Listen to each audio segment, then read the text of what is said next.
Hundreds gathered of all ages to protest against the restriction laws. On doing so, breaking those exact rules, and fines were issued.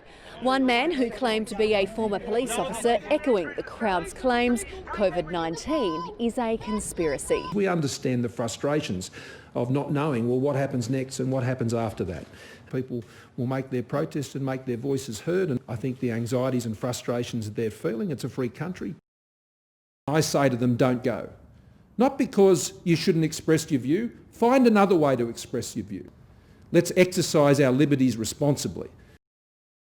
Let me make it very, very clear that all of us have given up so much and worked so hard in order to make sure that we get on top of the virus. And this is how well we are doing things in Australia. Unbelievable. 25,000 people, when the number should have been no more than 500, partied into the evening. Disregarding the social distancing guidelines.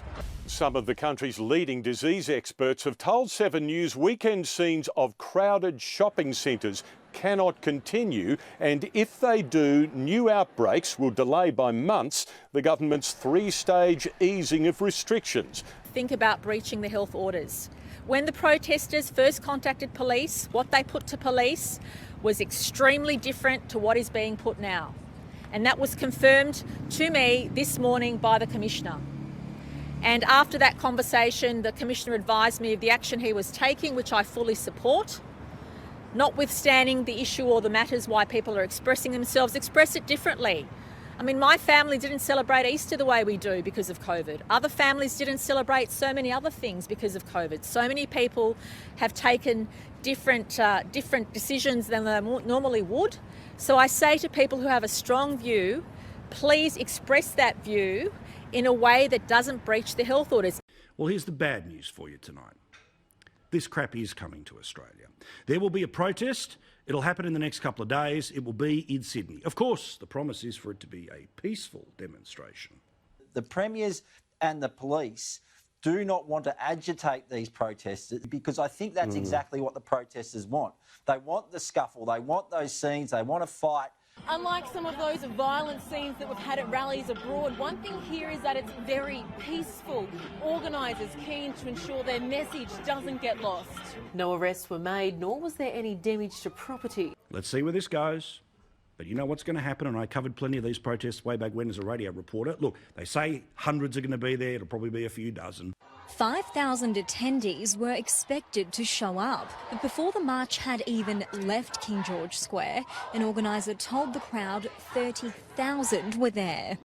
As I say, you're going to hear a lot of journalists and activists use this case to stir up trouble. The coroner said David has a number of comorbidities, acute and chronic, which predisposed him to the risk of cardiac arrhythmia, which is what killed him, such as long-standing, poorly controlled type 1 diabetes, hyperglycemia, prescription of antipsychotic medication, elevated body mass index, he was fat, a degree of likely hypoxemia caused by prone restraint that's being held down, and extreme stress and agitation as a result. This is the case that Australia is now being invited via the ABC to consider our George Floyd. I mean, really? This is the reason that we should now have protests here like we see right now in America about our alleged racism, about police brutality. As America grapples with racial tension, video has emerged of the forceful arrest of an Indigenous boy in Surrey Hills. Footage shows the 17-year-old being slammed onto a footpath. The video begins with the officer being accused of swearing. You're police, you shouldn't be swearing at all. It's in America. I didn't say that at all, mate. Yes, you do need to open up your ears. What? I heard you from over here. I don't need to open up my ears. Back chat then becomes a threat. No, you did not say that. I'll crack your door, bro. That flicked the switch, and the boy with the camera knows it. The officers take down, put the teenager in hospital. He was treated for a chipped tooth, abrasions and bruising. You can't have a beer at the pub without sitting down for a meal, handing over your phone number and socially distancing from other patrons. But you can gather in big crowds to hold up traffic and scream abuse at police. I wonder, do Australians marching under the banner of the Black Lives Matter movement really believe the group's claims that black lives are systematically and intentionally targeted for demise? Last month, 2 rock shelters at the 46,000-year-old site were obliterated by Rio Tinto. The 2 rock shelters, which were blown up, are marked as having high archaeological significance. The report also notes the gorge area is of high significance to the traditional owners. The blast has reignited debate about a controversial legal loophole in the WA Aboriginal Heritage Act, known as Section 18. It allows mining companies to apply to the Minister for an exemption to damage Aboriginal sites. Under the process, traditional owners don't even have the right to appeal against decisions made. They push a toxic, divisive brand of race politics.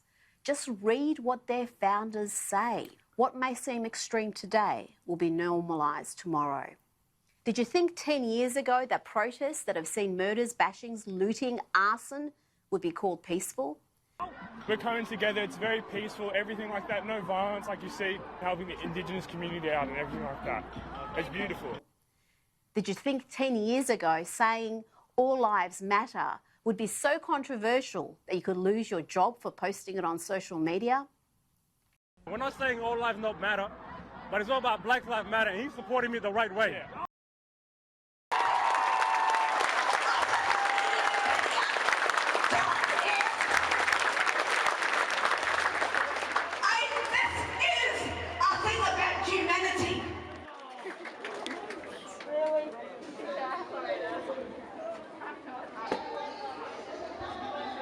Ideally, for us Polynesians, just come out and show love for our Indigenous brothers and sisters, as well as, showing out for all the people over in America as well.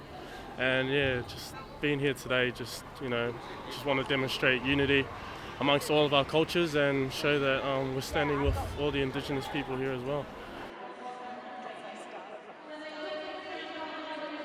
What brought you here today as a legal advisor, to come and keep watch over everything? And yeah, just to keep an eye on the police presence and how the protesters are interacting with the police, and just to make sure we're keeping everyone safe, and particularly keeping a close eye on the police and making sure that they're doing the right thing and not causing any escalations as they tend to do at these events. So right now it seems to be pretty relaxed, and everyone seems to be, cops are kind of pretty overwhelmed by the numbers, I think, and they're just standing back.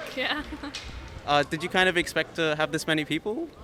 Yeah, I'm not sure. It's an insane turnout. There's a lot of people, but everyone seems to be nicely socially distant, and it's good that they've closed down the streets and stuff. As good as we can be. Yeah. All right, thank you. Appreciate it. Every day, you think the fucking cops are bad in Aboriginal communities? Wait to get a lot of the doctors and the nurses. Fucking disgusting. The system that holds it all fucking together. My little sister, Del Sandy, last week on this day suffered for 3 days until she died. If you think it was sad seeing a black man over in America for 8 minutes lose his life with a white man's knee on his throat, last Saturday, this white system here had his knee on its throat of my sister for 3 fucking days until she died on Saturday. Here's the kicker. She had a known heart disease known as fucking rheumatic heart fever. That's a pandemic, not your fucking coronavirus. You don't know what a pandemic is? Kidney failure from Aboriginal people. That's a fucking pandemic. This coronavirus is bullshit made-up jargon because white people are affected by it, especially white rich men in place of power. That is, I'm Del Sandy's big brother. My little sister died at the hands of the white system last Saturday in Doomadgee at the Doomadgee Hospital. They had their fucking knee on her throat for 3 days. She begged and pleaded. My mother begged and pleaded. My sisters begged and pleaded for them to fly her out to the RFDS to Brisbane, where she got her heart surgery 3 years ago. They ignored her. She died in pain alone. They sent her husband out of the room to go and get his bags while she died, and the cops were called to stem the fucking flow of uprising of black people. That's real murder. That's the silent murder.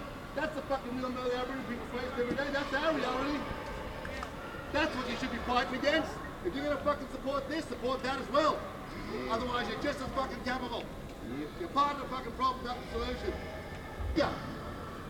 A day before that, a white woman that worked at the Doomadgee school with my mother got bitten by a fucking cat.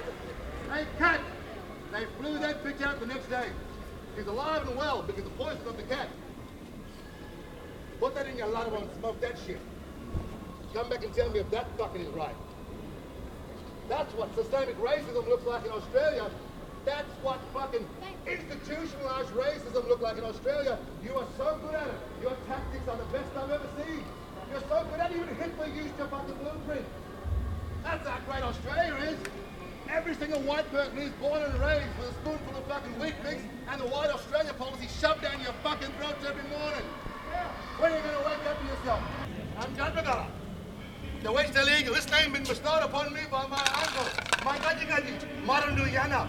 He gave me this name because I'm a visionary. I see shit that no one else sees. And I'm telling you, I'm seeing systemic, institutionalized racism. The John Magala, the West eagle, is the only fucking bird that flies above the storms. Where I come from, it flies above the cyclones. And it sees the future. Today, I speak for my little sister, Adele Sandy, my black queen. She was a mother, she was a sister, she was a daughter. She had 3 beautiful daughters and a son. She had 2 sons. Her oldest son died in my arms here at the Queensland Hospital, Royal Brisbane Hospital in 2004. Back then I thought the system was okay. I'm thinking, oh shit, they're gonna save him. Fuck no, they didn't. They certainly didn't save her life last Saturday. This here is the Adele effect. My little sister has dropped a fucking pebble in the water up there and she's affecting me down here. This is the Adele effect. And what I do from now on will go towards a fucking systematic change in Queensland Health, the way they respond, the way they act towards Aboriginal people in communities. Yeah. And Aboriginal people in this fucking place here.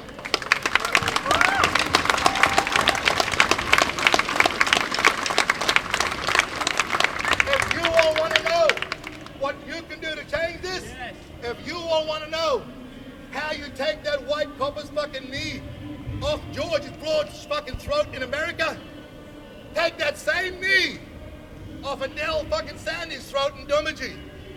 Take that same knee off every single black man and black woman in this country, Aboriginal man and Aboriginal woman, off our throats. My little sister died because everybody here turned a blind eye. This country is indoctrinated with the white narrative. When people of color come to this country, they teach you to hate us, and you fucking know it. Maori, Tongan, Samoan, all you brothers come here. Fucking Africans, fucking Italians, Indians, they come here and your white fucking slave masters indoctrinate you with hate towards Aboriginal people. And you fucking know it. Stop that shit and start telling some truth, because that shit gotta stop. Until that stops, we are never gonna be united, we're never gonna fucking no change here. I call every brother here today to start thinking about your own backyard and changing the way we treat each other, because that shit's not gonna fucking work anymore. The white man got you all fucking miseducated, and you all fucking love him for it. That's some fucking truth. You wanna hear some truth? That's the shit. You go to Woodridge, go to fucking Nala, go to fucking Logan. Black on black crime is fucking terrible, because your white slave masters are teaching you to hate the abos, hate the fucking coons, because they get everything for free. They get the free houses, the free cars, the free money. Give me that shit. Let me tell you something. The fucking statistics prove you wrong. Let me tell you something. History proves you wrong. Show me a fucking Aboriginal Oprah Winfrey. Show me a fucking Aboriginal Twiggy Forrester. Show me a fucking Aboriginal Gina Reinhardt. There is none, motherfuckers. You wanna know why? Because this system was set up to fucking murder me and kill me. And if you don't fucking wake up to the shit, you're part of the problem, not the fucking solution. But I call out every fucking dark-skinned brother and sister here today. If you don't know it, now you fucking know. When you come to this country, you come here with a hate on yourself, and then you hate on me and my people. It's prevalent in today's society.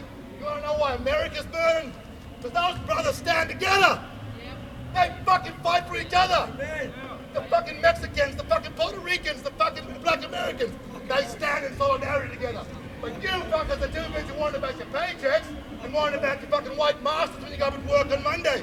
You're just a fucking weekend black. When are you gonna change the way you think? When are you gonna wake up to yourself? You wanna hear some truth? I'll spit some shit right now. This is my truth. I speak for my sister. I speak from the fucking experience of going through Black Lives Matter. I speak from the death of my fucking brother, Cameron Doomadgee, dying on Palm Island. See this? That's what change looks like. Come here and stand. That's what change looks like. My little brother, Stylie King, died at the hands of my own black brothers from the Tongan and Samoan community up in Darwin because he was working. They worked for the bouncers. Trust me, straight up. That's what they do to you. They twist you, they miseducate you, they make you hate yourself so you hate me. And you're killing us in droves. That shit gotta stop. That's how you change it. That's how you be fucking free. You want to be free? Freedom comes from within. And you gotta fight for that shit. I'm here to fight today.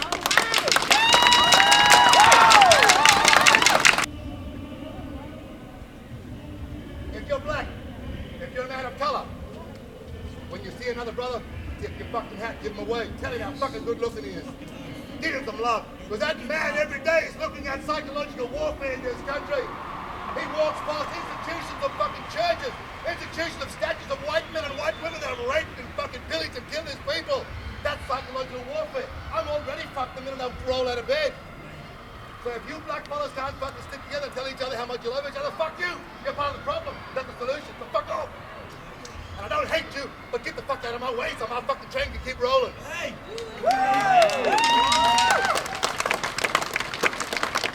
Because I love you. And I'll always love you. I love you even if you're against me. In fact, most fucking black leaders around the world were killed by their own fucking people. Crazy Horse was killed by Lakota. Gandhi was killed by a fucking Indian. Malcolm X was killed by his own black people. Our own people have lateral violence and it's fucking it thrives and it's rife in our community. And the white man sits back and stokes that fire, chucking a log on the fire, burn another coon, burn another apple, let's get this shit going. Get it nice and toasty, especially in fucking winter. Oh, some more coons rocked in, some Sudanese. Oh, let's just have them out there, chuck that on as well. You think these fuckers here aren't murderers, rapists and fucking killers? The trick of Australia, the greatest trick of Australia, was to basically trick all you motherfuckers in thinking you're living in a nice little fucking safe property. Glorify the war down. Show some fucking spirit, show some respect. This here is one guy. This is us calling out to our spirits and our ancestors and telling our own people to come up and dance with us. This is us singing out to you as visitors to our land to come and stand with us. When you come into this country and you get indoctrinated by the white man's law and the white man's fucking whole process, you start hating on me from the day you come through the door. When you get naturalised, when you become an Australian citizen, is on Australia Day. The very fucking day they killed and murdered and massacred my people. And if you ain't marching on the 26th of fucking January 2021, then fuck you. Now get the fuck out of the way and we can do this shit ourselves. You want your freedom, you want your sovereignty, you gotta take that shit. I'm here to fucking take it. I'm not hating on you, I'm just being real, because I ain't got time, because people are dying. I'm 44 years old. I'll probably be dead by the time I'm fucking 55.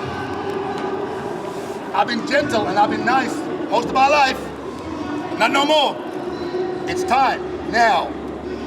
All right, this song is called One Guy. It's us, our women, our young men, our young warriors, both sides. Just us our chance. I want to show you an example. Young Chance is my son from Doomadgee. This is an example of the oppression that happens in Aboriginal community. I can see his confidence is broken, and he's like this, he's scared. It's not because of all this, it's because of white people watching him. Let me tell you something. When this young man dances, you'll see who he really is.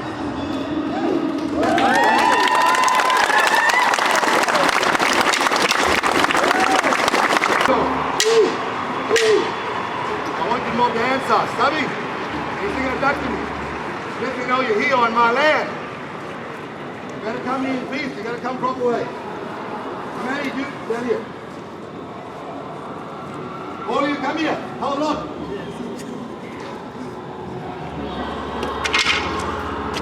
It's gonna be on in a minute. I'm gonna fight somebody here. Bring him back. Now these kids, I've been telling them to practice. When you tell kids to practice, guess what they do? This shit here, anybody can do that. This shit here, you wanna learn. Hey, look this way, it fucking is. Put your fucking feet on the ground. Get out of the fucking room, stop being Facebook warriors. I'm gonna take my babies on that. Ready? Brother, come play it. Yo. You play it on. One goal!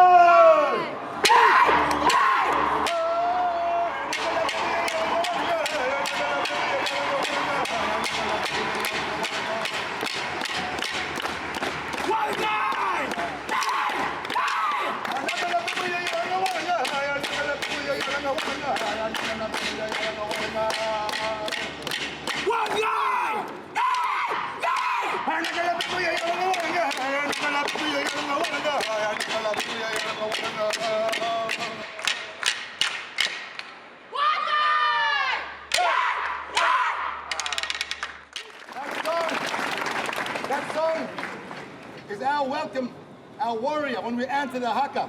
My name's Bailey Dumaji. Yeah. Yeah.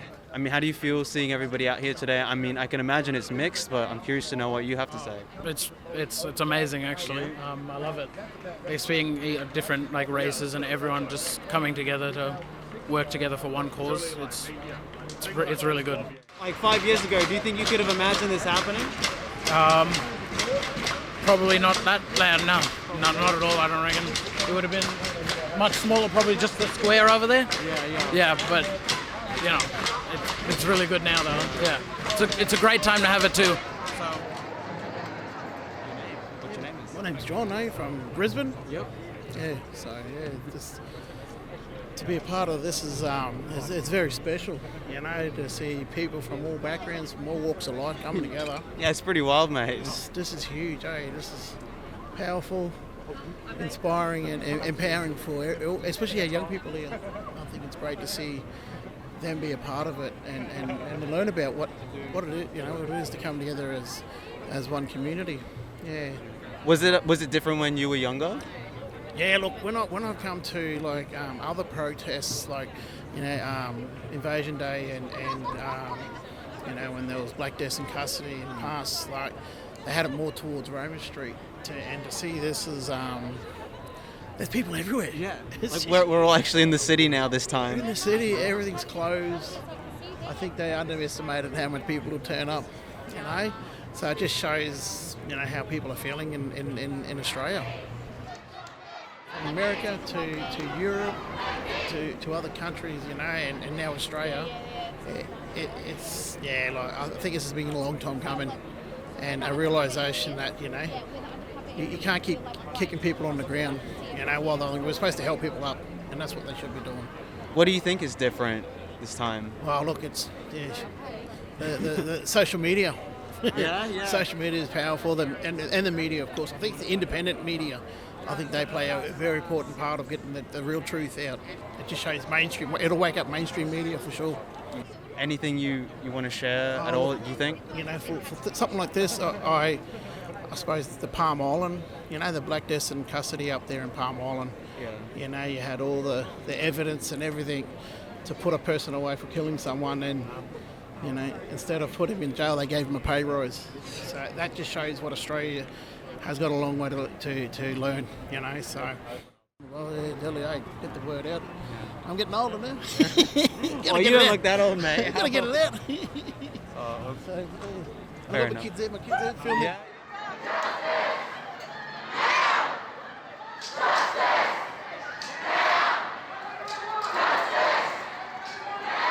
What's the message for today, mate? Just speak up, be heard, be the influence, use your privilege.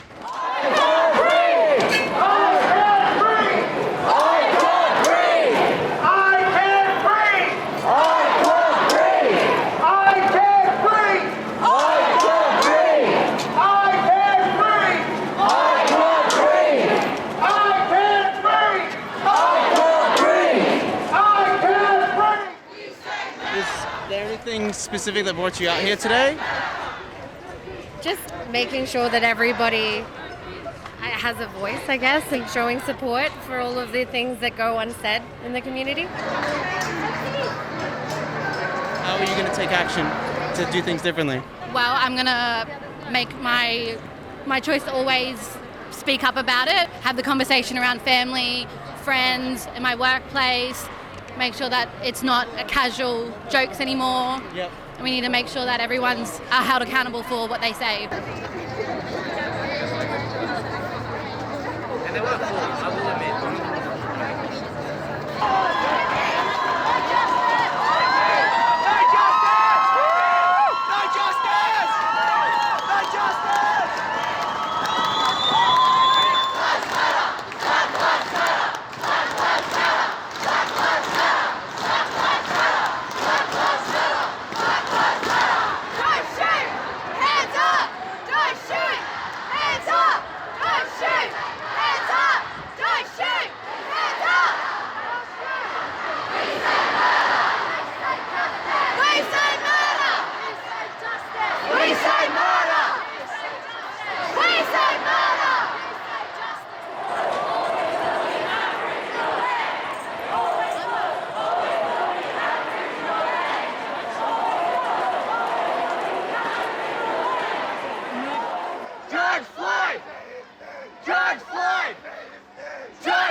It's opened your eyes to anything new at all coming here today?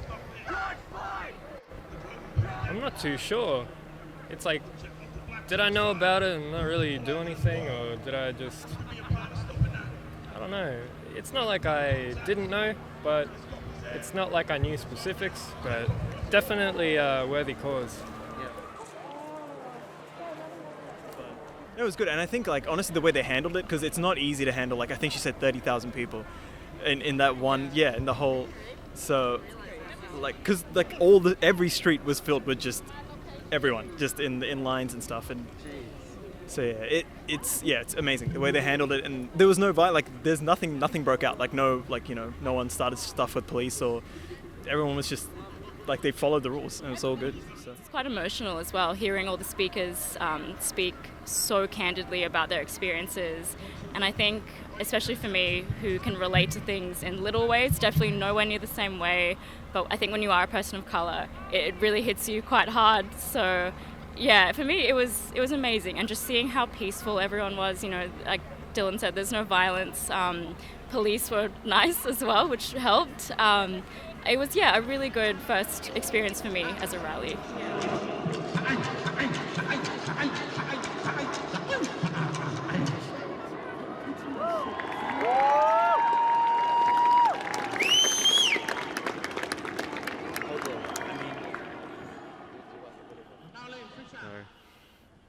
If it's anything to take away from today, is to make sure you think for yourself and stop making excuses about what you really can do and start actually trying to figure out what you can do when there are problems. That's all I have to really say. Everything has been said before many times, and a lot of people today didn't want to talk because I think they were just tired of that as well. So that's all. There's a bit of anger around, isn't there, at the moment? You can feel it in the air, and some of it is racially charged. There's also a few other issues that we need to get to. Wayne Swan was on our show about half an hour ago, Pete, saying the Captain Cook statues and the like may be better placed in museums. What do you think? Look, I don't think ripping pages out of history books and, brushing over parts of history that you don't agree with or that you don't like is really something that the Australian public's going to embrace. People need to learn from history, need to appreciate those periods, and people will reflect back on us in 100 years and no doubt form their own judgments as well. But I think airbrushing history or pretending that something didn't happen is such an obscure sort of left-wing cause. I don't think the mainstream public agree with it. Australia, when it was founded as a settlement, as New South Wales, was on the basis that there'd be no slavery.